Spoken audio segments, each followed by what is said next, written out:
Shalom pendengar yang dikasihi dan mengasihi Tuhan Yesus Kristus. Berjumpa lagi dengan saya Cynthia dalam waktu teduh. Marilah kita menyiapkan hati kita untuk mendengarkan firman Tuhan. Kiranya hikmat dari Allah Bapa yang memampukan kita untuk mengerti firman dan melakukannya dalam kehidupan sehari-hari kita. Renungan harian hari ini berjudul Tonsilitis Jones. Bacaan Alkitab hari ini diambil dari Kisah Para Rasul 11 ayat 19 sampai 26. Demikian firman Tuhan. Sementara itu, banyak saudara-saudara telah tersebar karena penganiayaan yang timbul sesudah Stefanus dihukum mati. Mereka tersebar sampai ke Fenisia, Siprus, dan Antioquia. Namun, mereka memberitakan Injil kepada orang Yahudi saja.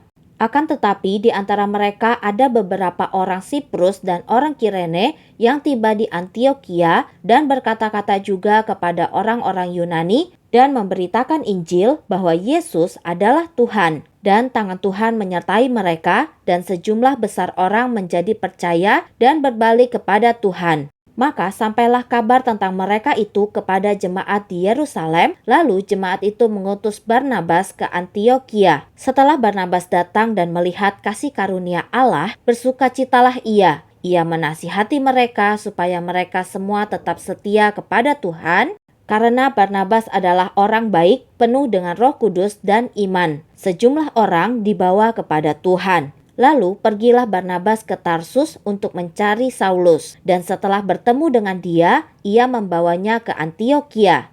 Mereka tinggal bersama-sama dengan jemaat itu 1 tahun lamanya sambil mengajar banyak orang. Di Antioquialah murid-murid itu untuk pertama kalinya disebut Kristen.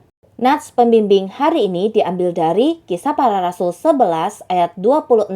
Demikian firman Tuhan. Mereka tinggal bersama-sama dengan jemaat itu 1 tahun lamanya sambil mengajar banyak orang. Di Antioquialah murid-murid itu untuk pertama kalinya disebut Kristen. Seorang psikolog mengamati bahwa anak-anak sering mengalami gangguan psikologi sepanjang hidupnya karena nama mereka. Hal itu mungkin benar dalam kasus anak laki-laki kecil yang saya baca. Orang tuanya menamainya Tonsilitis Jones. Tonsilitis adalah penyakit amandel. Hal itu menyebabkan ia mengalami kesulitan di sekolah dan juga ketika ia mendaftarkan diri di Angkatan Laut.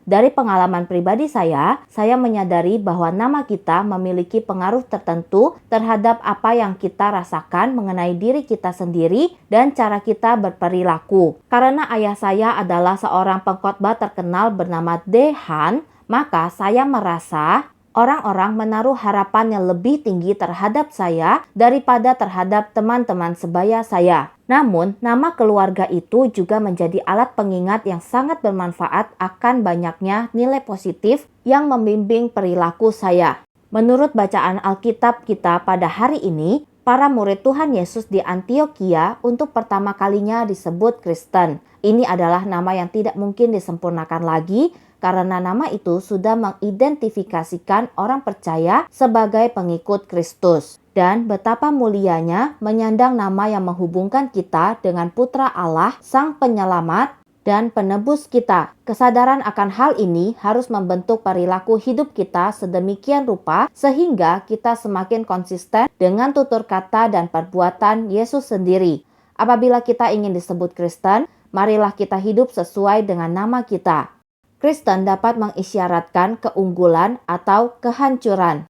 Demikianlah renungan harian hari ini.